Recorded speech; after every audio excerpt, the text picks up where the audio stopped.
Hello, I'm Sebastian. Welcome to 9 Trees podcast. Today, I will summarize and review the book. In Vanderbilt, The Rise and Fall of an American Dynasties, Anderson Cooper, along with historian Catherine Howe, delves into the tumultuous history of one of America's most illustrious and controversial families. This non-fiction work explores the meteoric rise of the Vanderbilt dynasty from humble beginnings to the pinnacle of wealth and society, only to witness its gradual decline over generations. Cooper, a descendant of the Vanderbilt family, offers an insider's perspective, blending personal memoir with rigorous historical research. Through vivid narratives and untold family stories, the book uncovers the complexities, achievements, and misfortunes that have defined the Vanderbilt legacy. It serves not just as a family history, but also as a reflection on the American dream, its possibilities, and its limitations. I will give you key takeaways from this book.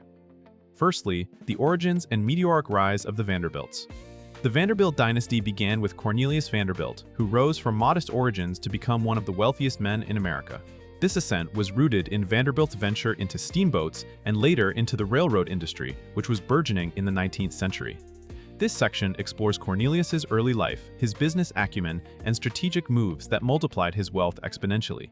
It delves into how his vision and ruthlessness established the Vanderbilt empire, highlighting the transformative impact of his contributions on American transportation and the economy at large. The story of Cornelius serves as a quintessential example of the American dream, embodying the ideals of self-made success and the potential for upward mobility through hard work and determination.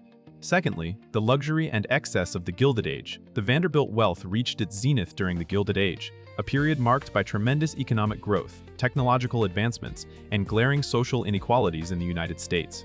This section outlines the opulent lifestyle and extravagant spending the Vanderbilts were famous for, including lavish parties, grandiose mansions like the Biltmore Estate, and other symbols of their unmatched wealth. It reflects on how the Vanderbilts, among other industrial magnates of their time, embodied the excesses of the era, contributing to its name Gilded Age. It discusses the societal and cultural implications of this disparity, examining the juxtaposition between the wealth of the few and the living conditions of the many and the eventual societal pushback that this imbalance provoked. Thirdly, the Vanderbilt women, integral to the Vanderbilt saga, are the stories of the Vanderbilt women who were pivotal in shaping the family's legacy. This section examines the roles played by women in the Vanderbilt family, both as custodians of the Vanderbilt legacy and as pioneers of social change. It includes in-depth explorations of figures such as Alva Vanderbilt, who used her influence to advance women's suffrage, and Gertrude Vanderbilt Whitney, a patron of the arts and founder of the Whitney Museum.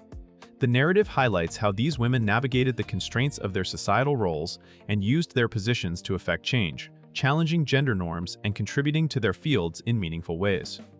Fourthly, the decline of the Vanderbilt fortune. Despite the immense wealth accumulated by the early Vanderbilts, the family fortune began to dwindle in the following generations. This section explores the factors contributing to the decline of the Vanderbilt dynasty, including mismanagement of assets, changing economic landscapes, and the family's lavish spending habits. It examines how the fortunes that took Cornelius Vanderbilt a lifetime to build were eroded through a combination of extravagant lifestyles, lack of financial acumen in subsequent generations, and the inevitable shift in American industry and economy. This decline is a study in the impermanence of wealth and the challenges of sustaining a financial legacy across generations. Lastly, the Vanderbilt legacy and American society. The final section contemplates the lasting impact of the Vanderbilt dynasty on American society and culture. It discusses how, despite the eventual erosion of their financial empire, the Vanderbilts' contributions to American infrastructure, philanthropy, and culture left an indelible mark on the nation. This includes their investment in railroads, which significantly contributed to America's industrial growth, and their support for the arts and education. It reflects on how the rise and fall of the Vanderbilt family serve as a microcosm for the broader themes of American capitalism, philanthropy, and the ever-evolving definition of the American dream. In conclusion, Anderson Cooper's Vanderbilt, The Rise and Fall of an American Dynasties, is a compelling read for anyone interested in American history, the intricacies of family dynasties, or the socio-economic shifts that have shaped the United States. Through the prism of his own familial lineage, Cooper offers a unique perspective on the achievements and downfalls of one of America's most iconic families. The book is particularly recommended for readers who appreciate narratives that blend personal stories with broader historical contexts. The tale of the Vanderbilts offers lessons on the fleeting nature of wealth, the power and responsibilities of influence, and the enduring pursuit of the American dream. It embodies a crucial understanding that success, much like failure, is a part of the cyclical nature of history, offering timeless insights into the complexities of wealth, power, and legacies. If you would like to support Anderson Cooper, you can buy the book through the Amazon link I've provided in the podcast description. After reading the book, please let me know what you think and share your thoughts. See you around.